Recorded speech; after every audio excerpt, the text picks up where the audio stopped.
Le Vatican a confirmé ce lundi 21 avril une nouvelle bouleversante, le pape François est décédé à l'âge de 88 ans, laissant derrière lui un héritage spirituel, social et humain d'une rare profondeur. Son départ marque la fin d'une ère historique pour l'Église catholique, mais aussi pour l'ensemble du monde, croyant ou non, qui voyait en lui un symbole de dialogue, de simplicité et de compassion. Une santé fragile, un engagement intact jusqu'au bout. Ces dernières semaines, l'état de santé du souverain pontife avait suscité de nombreuses inquiétudes. Hospitalisé à la mi-février à la clinique Gemelli de Rome pour une double pneumonie, il avait également été diagnostiqué avec une insuffisance rénale initiale.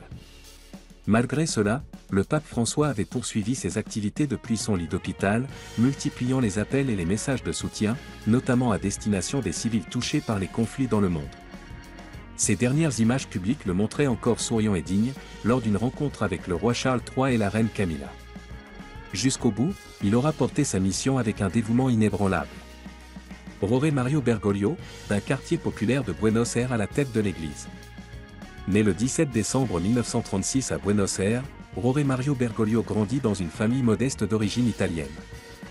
À 17 ans, il connaît une révélation spirituelle dans l'église San José du quartier de Flore. Alors fiancé, il fait le choix radical de rompre ses fiançailles pour entrer dans les ordres, répondant à l'appel de Dieu avec ferveur et détermination. Ordonné prêtre en 1969, il gravit rapidement les échelons, évêque auxiliaire de Buenos Aires en 1992, archevêque en 1998, puis cardinal en 2001. Reconnu pour son humilité, sa proximité avec les pauvres et ses positions sociales engagées, il attire l'attention de Rome. Le 13 mars 2013, un pape venu du bout du monde. Le 13 mars 2013, après 5 tours de scrutin du conclave, Jorge Mario Bergoglio est élu 266e pape de l'Église catholique, succédant à Benoît XVI qui avait démissionné pour raison de santé. Son apparition au balcon de la basilique Saint-Pierre restera gravée dans les mémoires. Vêtu d'une simple soutane blanche, sans cape ni dorure, il demande d'abord aux fidèles de prier pour lui, inversant symboliquement les rôles. Son choix de nom, François, en hommage à saint François d'Assise, était tout un symbole, celui d'un homme tourné vers les pauvres, la paix et la nature. C'était la première fois depuis 1000 ans qu'un pape choisissait un nom inédit. Un pape des temps modernes. Durant son pontificat, François a profondément marqué l'Église par sa volonté de réforme, son ouverture aux autres religions et son discours social moderne. Il a appelé au respect de l'environnement avec son encyclique Laudato Si, dénoncé les abus sexuels dans l'Église, tendu la main aux migrants et prôné une Église pauvre pour les pauvres.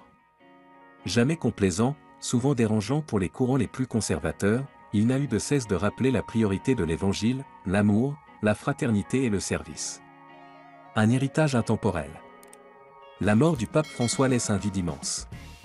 Mais son héritage spirituel, son témoignage de foi, sa lumière d'humanité continueront de rayonner à travers les paroles qu'il a semées et les actions qu'il a inspirées.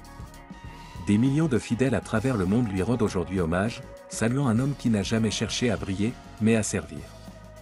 À l'heure où l'Église se prépare à une nouvelle étape de son histoire, le monde entier s'incline devant l'humilité du pape François, l'homme au cœur grand comme le monde.